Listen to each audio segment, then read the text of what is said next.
Então, existe uma força de atrito estático mínima para manter o bloco sobre a superfície. Nós podemos, inclusive, calcular qual seria essa força mínima, a aceleração mínima e a velocidade mínima, né? Para que ele permaneça sobre o disco sem deslizar.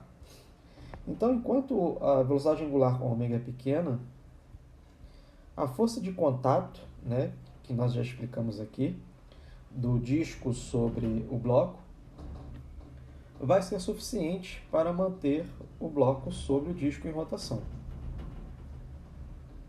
Aqui nós vamos aplicar as leis de Newton para resolver esse problema. Veja que não há aceleração tangencial, porque a velocidade angular é constante, né?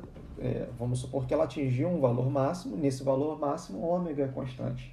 Então, qual é esse valor ômega máximo, né, que permite que o bloco fique sobre o disco?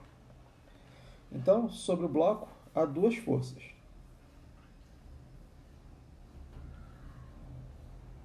Então, aqui é um diagrama do corpo livre. A bolinha representa o bloco. Então, sobre ele há uma força gravitacional que a Terra exerce sobre o bloco. E vai haver uma força de contato que a superfície do disco exerce sobre o bloco. São as únicas duas forças. Mas aqui nós podemos definir um referencial. E o referencial está aqui ilustrado na letra B, né? Um eixo radial paralelo à superfície do plano e um eixo azimutal perpendicular à superfície do plano. Então, essa força de contato, de acordo com esse referencial, terá duas componentes, a força normal e uma força de atrito estático. Observe que a força de atrito estático é para dentro, né? Aponta para o eixo de rotação.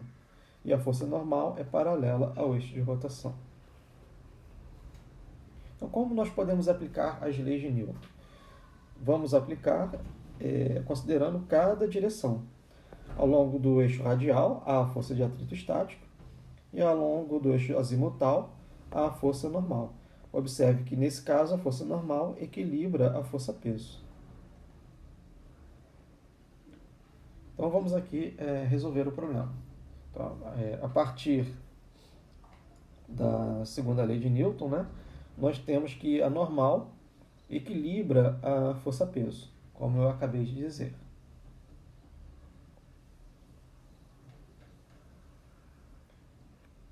Então, é a força de atrito estático que mantém o bloco sobre o disco. E essa força de atrito estático nada mais é do que a força centrípeta, né? Afinal de contas, nós temos um movimento circular.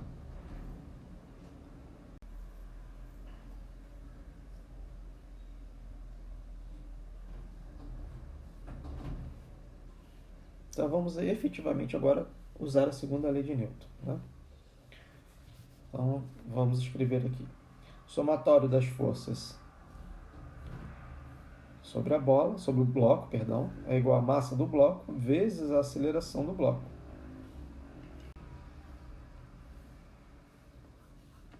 Vamos considerar somente ao longo do eixo x.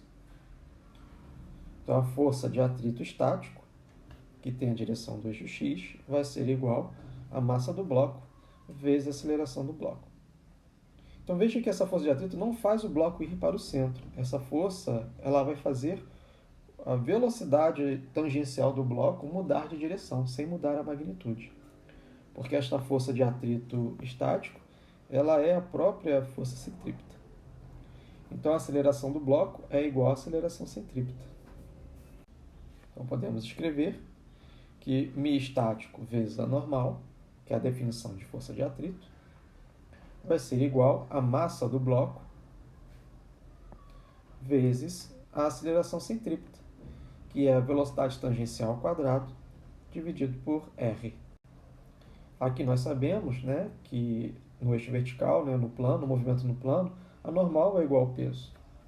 Então, μ estático vezes o peso, que é igual a mg/g, nesse caso a massa do bloco, né?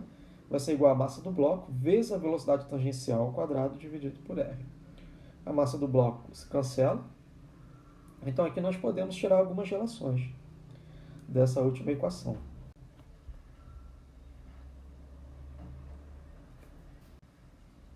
Uma delas é que a velocidade tangencial é a raiz quadrada do produto entre o coeficiente de atrito estático, o raio da trajetória e a aceleração da gravidade, né? Aceleração de queda livre.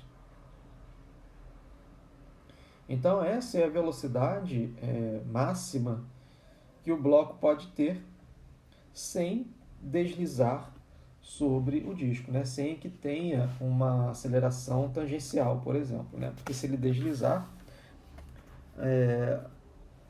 a força de atrito estático não é mais suficiente, então vai entrar em cena uma força de atrito cinético. E essa força de atrito cinético vai fazer mudar a magnitude da velocidade tangencial. A velocidade tangencial vai ser diferente desse valor máximo. Então o bloco ele pode sair da superfície do disco. Nós podemos aqui, inclusive, calcular a rapidez angular, né? Utilizando essa condição de rolamento aqui, que a velocidade tangencial é ômega vezes r. Então a velocidade angular do bloco ou do disco, né, já que eles não se movem um em relação ao outro, vai ser o produto do coeficiente de atrito estático vezes g, dividido por r.